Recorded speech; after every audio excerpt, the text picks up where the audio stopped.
Hello, my fellow Planeswalkers, and welcome back to Advent Commander, where I'm building a 100-card Commander deck for Magic Sealed Product. And today's pack is another Modern Horizons pack. So let's get right into this.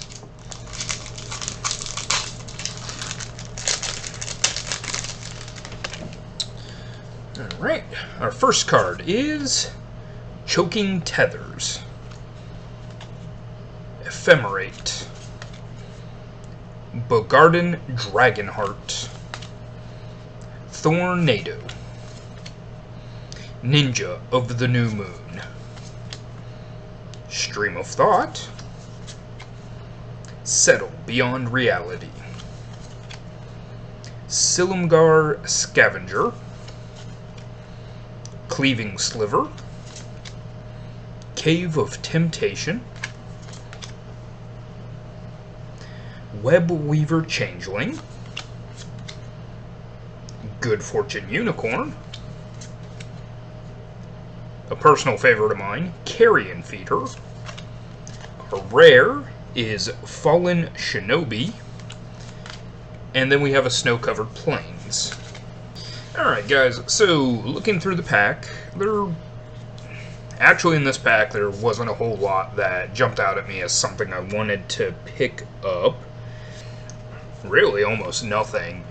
I'm kind of looking at the Webweaver Changeling. It's a 3/5 shapeshifter for 3 generic and 2 green. It's got Changeling and Reach, and whenever it enters the battlefield, if there are 3 or more creature cards in my graveyard, I gain 5 life.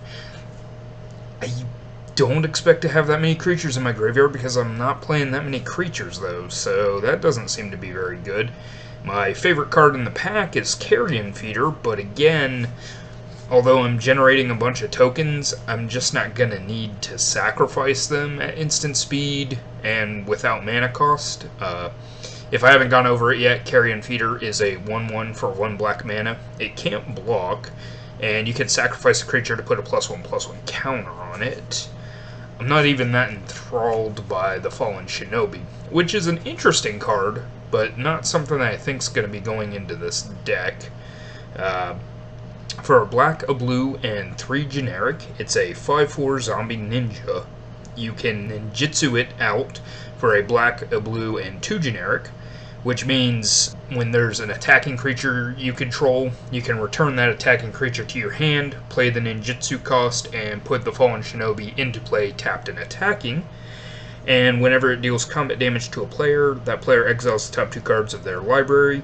Until end of turn, you may play those cards without paying their mana costs. So, it's kind of useful, interesting, but again, it's a bigger mechanic that I just don't have the cards for in this deck, really.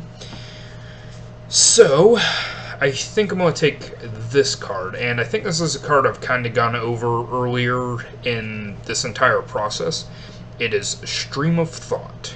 For a blue, you get a sorcery. Target player puts the top 4 cards of their library into their graveyard. You shuffle up to 4 cards from your graveyard into your library. And then it has Replicate for 2 blue and 2 generic, which means every time you pay the Replicate cost, you get an additional copy of it. So this could be useful for cycling through a bunch of cards in my deck, because I can mill myself and then make sure that I'm putting only good stuff back in my deck. If I think I'm going to hit a big mana pocket or something like that, it can definitely get through excess lands later on.